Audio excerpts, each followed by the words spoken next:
Hey everyone, welcome back.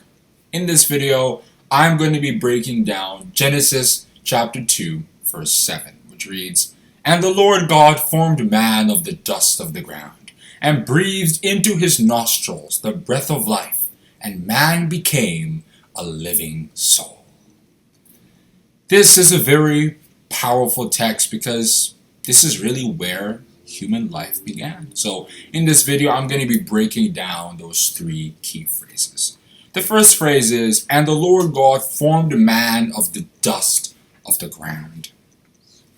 There are many other texts in the scriptures which correspond or also show that we are indeed made from the dust that is in the ground. Abraham had confessed that in Genesis chapter 18, verse 27, where he said that he was nothing but dust. And the psalmist also said it in Psalm 103, verse 14. And King Solomon added, "All go on to one place, all are of the dust, and all turn to dust again," according to Ecclesiastes chapter 3, verse 20.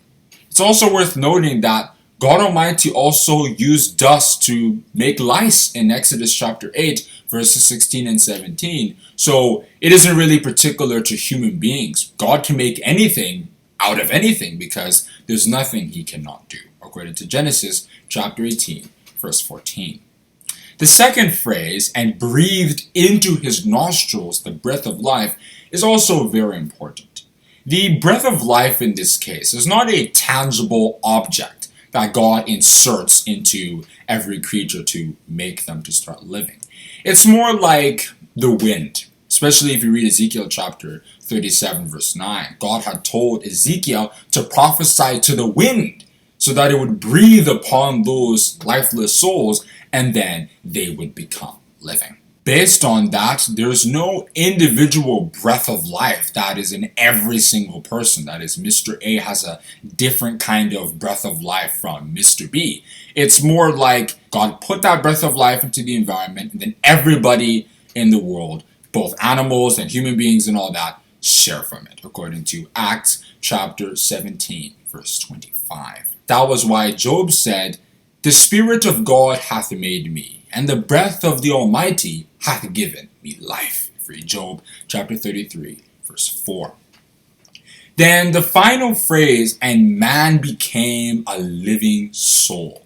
The word soul, so people tend to interpret that to mean that there's a separate entity, similar to what some think about the breath of life, that exists. And let's say upon death, that soul or that separate entity exits the body in a physical sense and then goes to be with God. And some cite Ecclesiastes chapter 12 verse 7 to support that. "Then shall the dust return to the earth as it was, and the spirit shall return to God who gave it."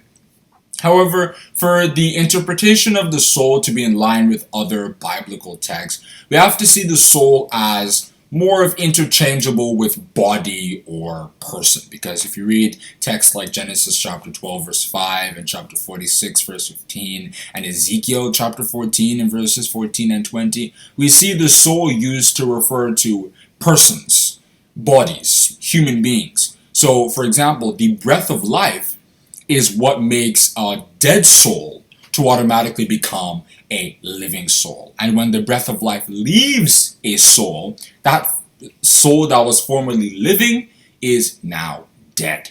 In summary, what Genesis chapter 2 verse 7 is telling us is that when God wanted to form man, he took the dust and made it into a kind of body, a dead soul, because at that time it was lifeless. Then God put the breath of life, that is the ability to live, into the environment, and then it now started to sustain Adam, that is the soul, so that what was formerly a dead soul now became a living soul. The psalmist told us that on the day of resurrection, even though for thousands of years people would live and die, that life would now return to all those dead souls in the grave so that they would become living again.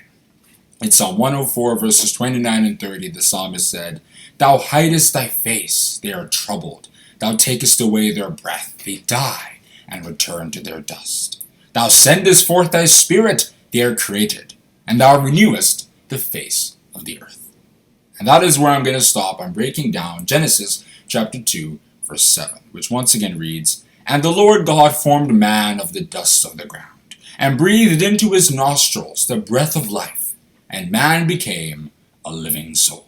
If you enjoyed this video and liked the way I broke this verse down, then you can give this video a like, and don't forget to subscribe too. And make sure to click the notification bell as well, so that you will be notified when we come back with our next Bible verse breakdown video. Have a good day, and God bless you.